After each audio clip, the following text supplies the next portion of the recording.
The new Stephen King adaptation tells the story of a couple desperately trying to hide their daughter Charlie from a shadowy federal agency that wants to harness her unprecedented gift for turning fire into a weapon of mass destruction. I watched the new film Firestarter. Should you? Let's find out.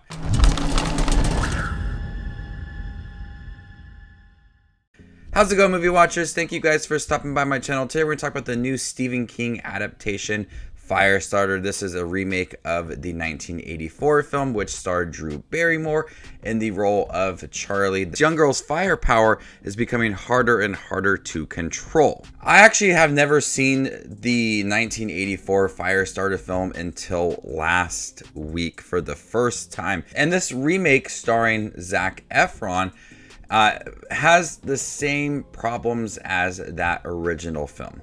It's boring. This is a dull, lifeless film that oftentimes teases some big moments, but fails to follow through with those scenes. We have some really great visuals in here. Charlie is learning to control her abilities. At times she has this anger and all these emotions just building up, and it leads to some promising sequences, but the film falls through with a lot of those scenes.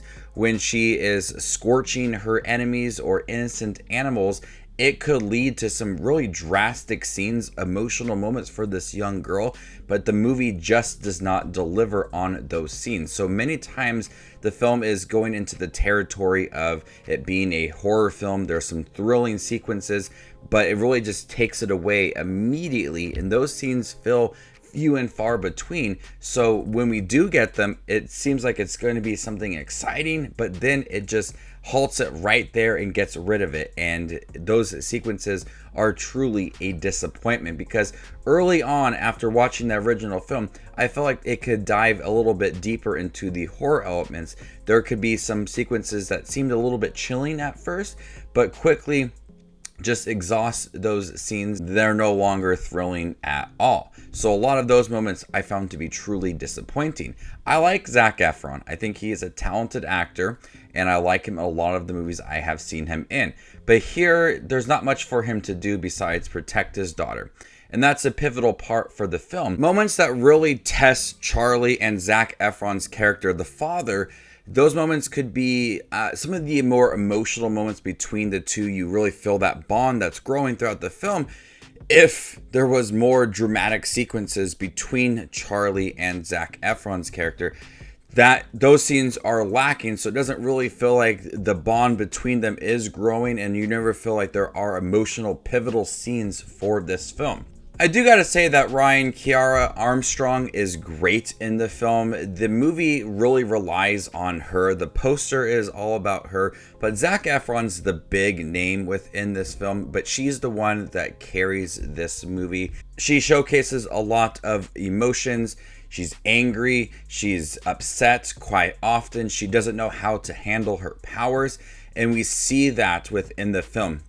The film in the beginning feels more like a superhero origin, where we're learning about her abilities, where it came from, some montages along the way, and then at the end she's tasked with protecting her father and utilizing her powers. But everything in the middle is where the progression for this character works, and she is becoming more confident with herself. She's becoming more aware of her abilities, but still she's on the run with her father from this agency that had given Zac Efron and his wife these abilities, and it translated over to their daughter Charlie. So there are some things that worked in Firestarter, and I'm curious about the book too, because the first film also just had that same problem, is that a lot of the sequences feel very extended and drawn out and dull. And so I think the story in here works. I'm interested in this young girl, watching her become more confident with her abilities. That's all things I was interested in, and I think part of it did work. But overall, this is a film that teases some thrills. The visuals for all of her powers seem to progress throughout the film. As she became more confident and more aware of her abilities, the visuals stood out a little more to me. there were some pretty graphic moments at the end, which also in turn showcases how powerful she really is when people are at risk from her and her using her abilities. Those scenes with those graphic moments kind of do work and give it that horror element to the film that was lacking several times throughout the film. So I understand a lot of people's hate for it. I don't think it was the worst film ever, but definitely not an exciting one and one I would want to watch again. Despite having Zac Efron in here, despite a interesting story from Stephen King, a lot of it just did not work for me. So before I give you my score for Firestarter, make sure to check out my channel. Here I do movie reviews, trailer reactions, ranking videos, tier lists, all that fun movie related content that you see on YouTube. I do it all here, so hit the subscribe button and get it all in one spot. And if you would like to see where Firestarter ranks amongst all of the other 2022 releases I have seen this year, follow me on Letterboxd and there you can find my ranking. I'm going to go ahead and give Firestarter a C. Thank you guys for checking my review for Firestarter. Have you guys seen it on Peacock or in theaters? Let me know in the comment section down below and stay tuned for more up and coming content like this. My name is Just Watches Movies and you guys stay classy, YouTube.